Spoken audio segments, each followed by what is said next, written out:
Q3.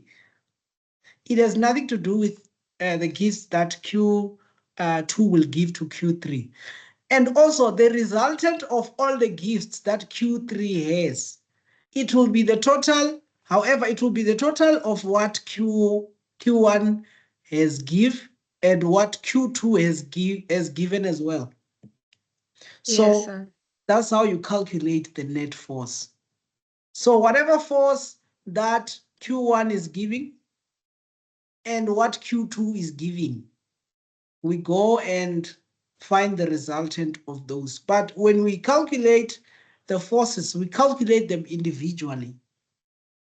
Each relationship is between two people, and that's it. All right. So what is the first thing? When we're dealing with the force, we choose the direction. The second step will be Writing down the formula. writing down the formula. But we are dealing with forces, remember. Yes. What about the force, the free body diagram? Yes. Okay, so it will be the free body diagram at Q3 because that's where we are determining the force. Okay, so which force is acting on Q3? Which forces are acting on Q3? The first force? So can I see the diagram?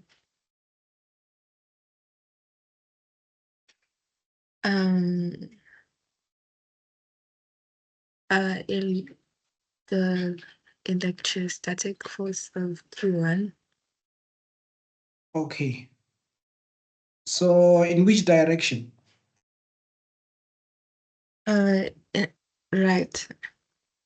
To the right. I agree with you. This is the first force we're going to talk about. F, let me write it as Q1, Q3. So it's between Q1 and Q3. Okay. Any other force? And then the electrostatic force between Q1 and Q2 going down. Perfect.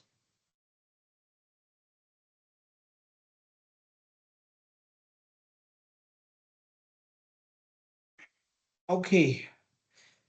Now, okay, so do you agree that this will be the resultant? Yes. No problem. So F Q1, Q3 will be given by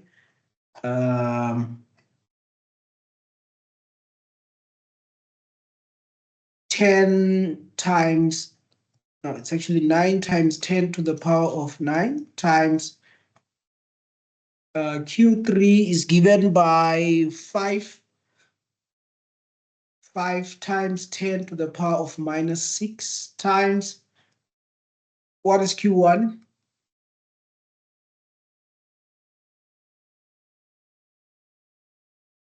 You agree 6, ne?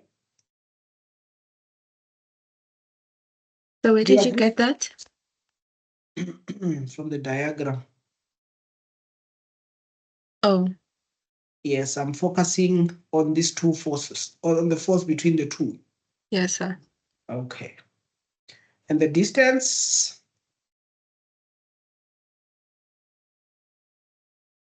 That 0.3 squared.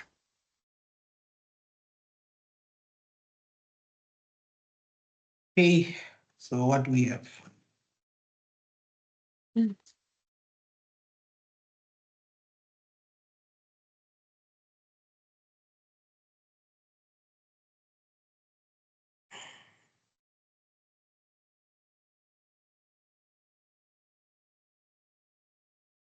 You get 3.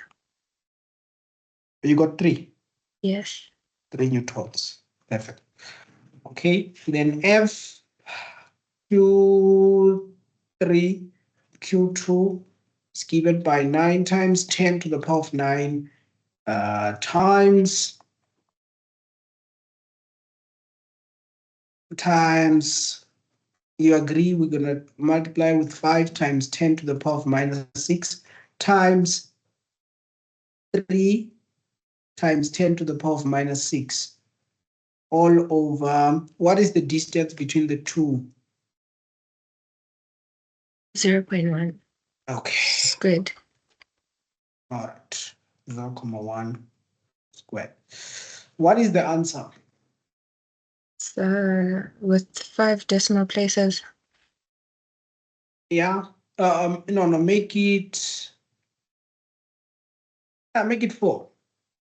Okay, so that's gonna be 4.4998 times 10 to the power 12.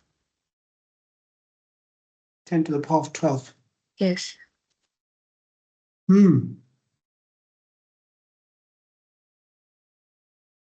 Something is not mathing. Oh, hold on. Okay. I accidentally put some of the values as exponents. Okay. Let me just calculate it properly. Okay.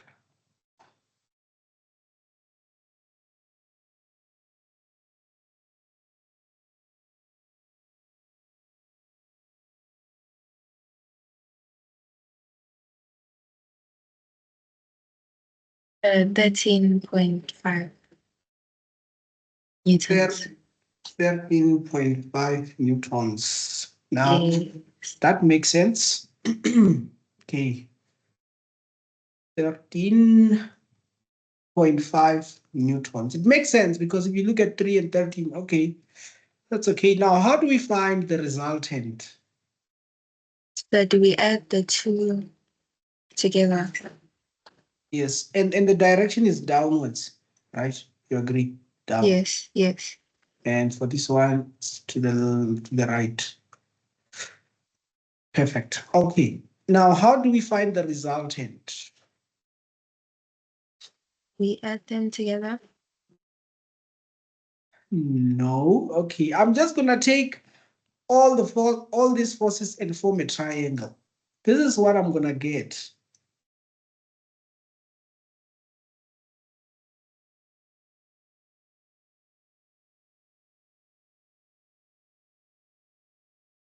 I am going to get F Q1, Q3, and this one will be F Q3, Q2. You agree? Yes, sir. And this is 90, and this is R. Okay. Do you agree that R squared is equals to F Q3 Q2 squared plus F Q 1 Q3 squared? Do you agree? This is Yes, sir. called Pythagoras. Yes. So normally when you're finding the resultant, the resultant is actually the square root of the two components. Always. So it's going to be F Q3 Q2 squared plus F Q1 Q3 squared. So this will be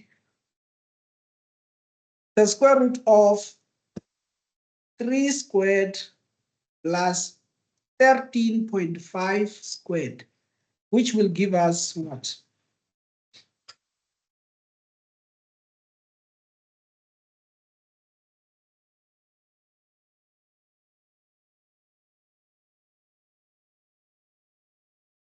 How much did we get?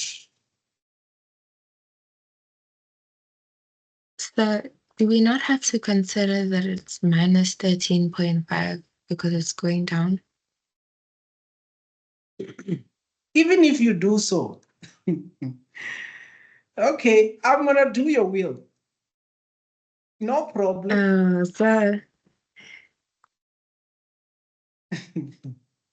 Do you see the reason why the sign doesn't matter? Okay, so the answer with the sign is 13. How many decimal places? The decimal places, give me three. Okay, so it's gonna be 13.829. And then if you remove the sign, what do you get? I get the same answer. Okay, do you see? Yes, sir. So in physics, it's all about the magnitude and the direction. As long as you know the direction, then the sign won't even matter, especially when you're dealing with the resultant. Okay, so we have 13.829 newtons. Now, I just want to ask, at what angle is your resultant force acting?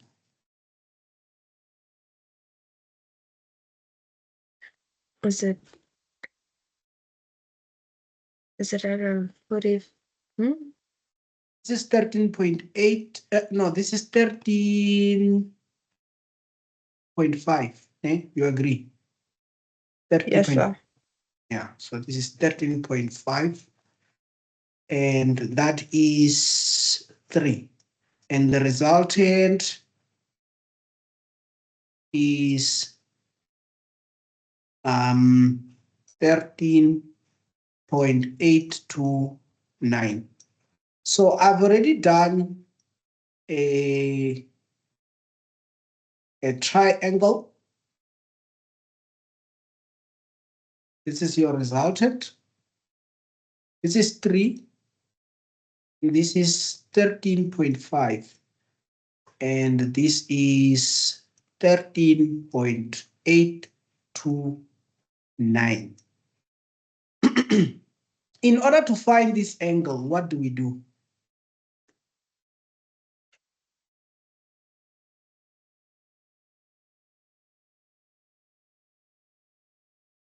Which co-ratio should we use?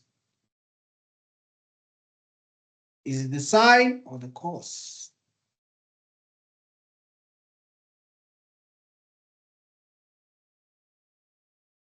Do you agree that cos of theta is equals to what in this case?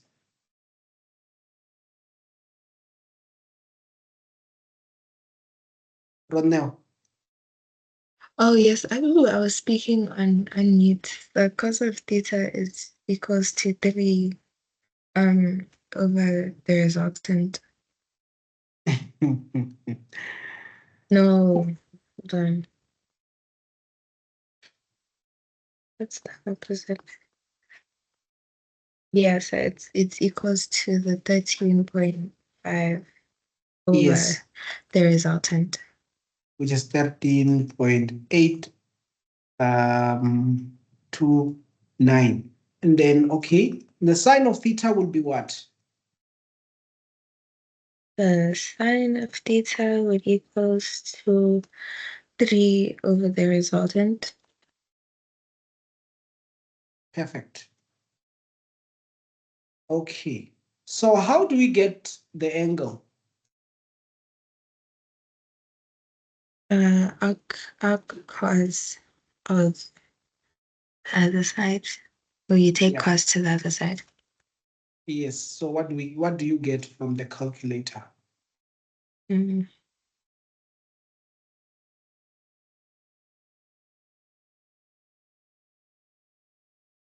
So how many decimal places?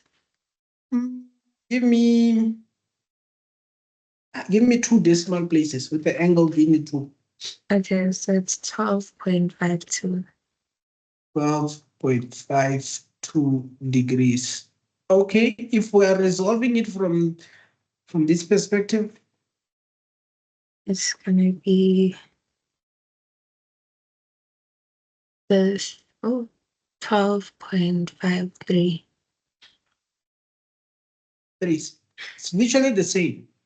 Yes. Yeah, so this angle is 12.53 degrees. So sometimes they would require you to show the angle as well. So that's how you calculate the angle. It's not that difficult. Okay. So any question? No, sir. Okay. Before you log out, I just want to do rapid fire questions quickly, just to see where you are. Okay. What is the formula of calculating the electric field?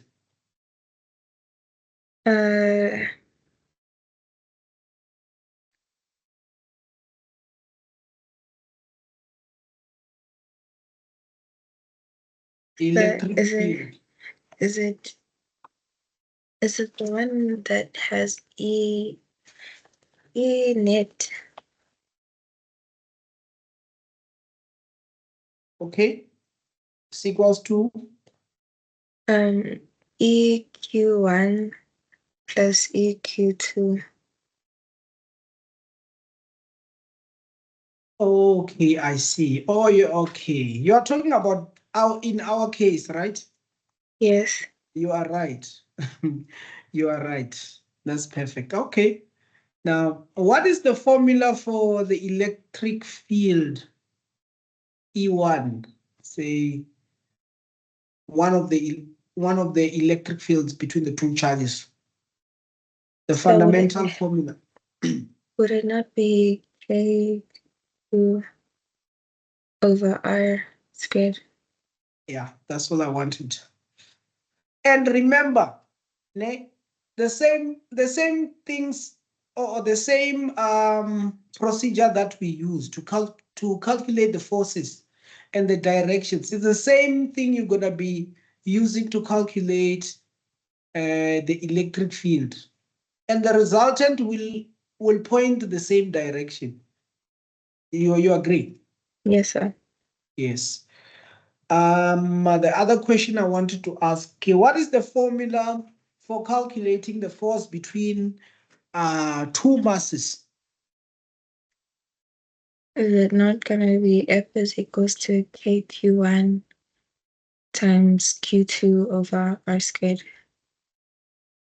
No, that's between two charges, between two masses. Oh, F is equals to GM1 times M2 over R squared. Okay. What is the formula of calculating gravitational force? Not gravitational force. Gravity or the gravitational field around an object. Would it not be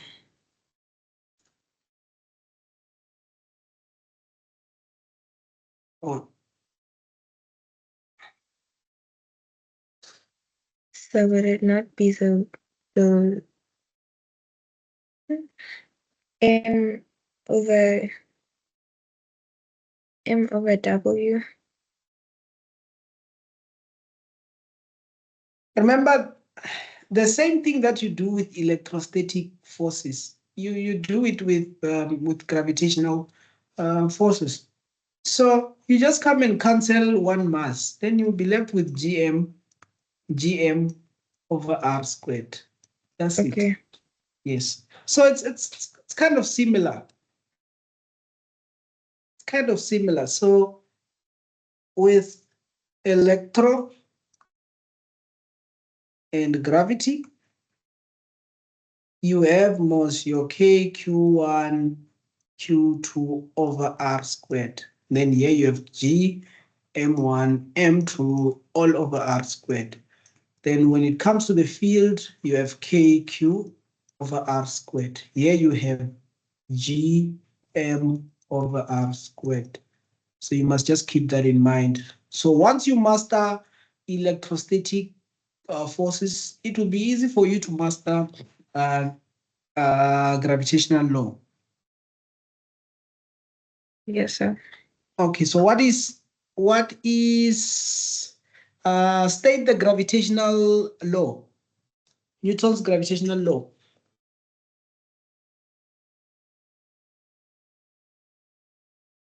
What does it say? Uh,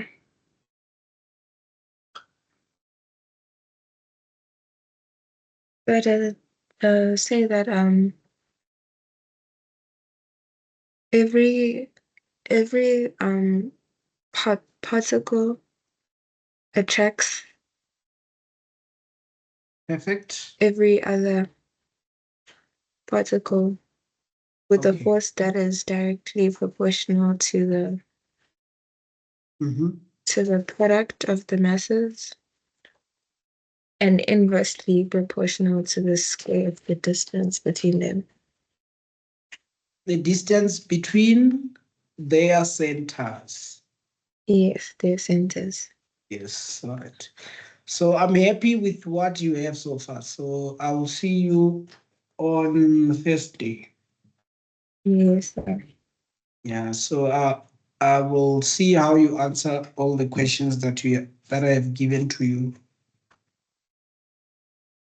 Okay, sir. Cheers. Bye, sir. Bye.